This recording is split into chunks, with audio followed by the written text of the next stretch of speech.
Here's your daily news roundup from 97.9 WGBW. For Civic Media News, I'm Connie Fellman. Wildfire smoke from fires burning in Minnesota and Ontario continues to affect air quality across Wisconsin. Civic Media's Maddie Schaefer spoke with health experts about how to cope until things clear up. Health experts say the smoke contains fine particles known as PM 2.5, which are small enough to travel deep into the lungs and even enter the bloodstream. Whenever we do have poor air quality, that could lead to an exacerbation or flare-ups for people with chronic lung diseases or coronary artery diseases or certain other chronic diseases, and that can land them in the hospital and then under my care. That's Dr. Tony Malik with Aspirus Health. He says people with asthma, heart disease, older adults, young children, and pregnant women are most at risk. But even healthy people can develop a cough, sore throat, or irritated eyes after spending time outside. And if the air quality is poor, it would be a good idea to stay inside or minimize your time outside. If you can, move activities indoors, keep windows closed, and check the air quality index before heading outside. If you have trouble breathing, chest pain, or symptoms that don't improve, you should seek medical care. For Civic Media News, I'm Maddie Schaefer. Wisconsin is still under an air quality advisory at least until later today. Forecasters say possible thunderstorms could bring a brief respite, but more smoke is expected to return over the weekend. A major investment in clean energy could bring more than 600 jobs to Madison. Rialto Fusion plans to build its headquarters and research facility at the former Oscar Mayer plant. State and local leaders are offering up to $55 million in incentives to land the project. The company says it chose Wisconsin after a nationwide search. Rialto is a fusion power company built on research done at UW-Madison. Work on the site could begin before the end of the year. The Appleton Common Council is set to decide whether to implement a list of rules for automated license plate readers. If passed, any companies that work with the police department would give a detailed list of what data is collected and stored. Police would also have to give a detailed annual report about the license plate readers. This comes after Mayor Jake Woodford announced in May the city would stop using the cameras amid public concerns about privacy and who uses the data. The Waupaca Police Department is warning residents about organized panhandling rings that use young children to solicit money.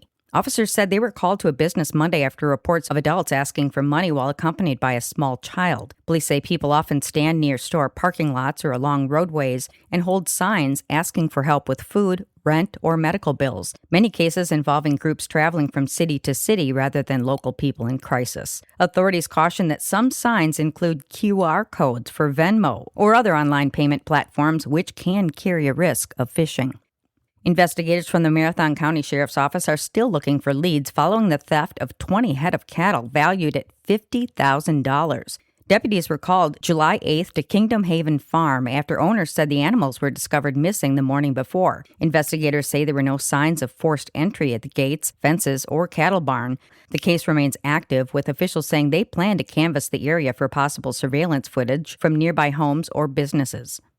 Emergency dispatchers in Dane County are getting help from artificial intelligence. The Public Safety Communications Department said it'll soon be adding AI dispatchers to the force in order to assist with non-emergency 911 calls. Officials explain the system will transfer non-emergencies to a different line, and the virtual assistant will handle calls such as noise complaints and animal control inquiries. And that's your state news update. I'm Connie Fellman for Civic Media News.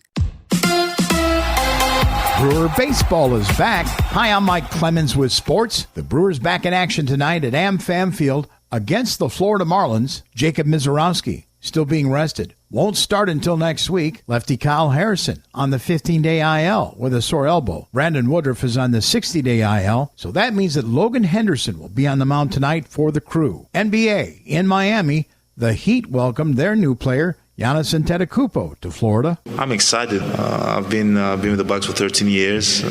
I love what I've felt so far. I think people are so welcoming, so nice to me.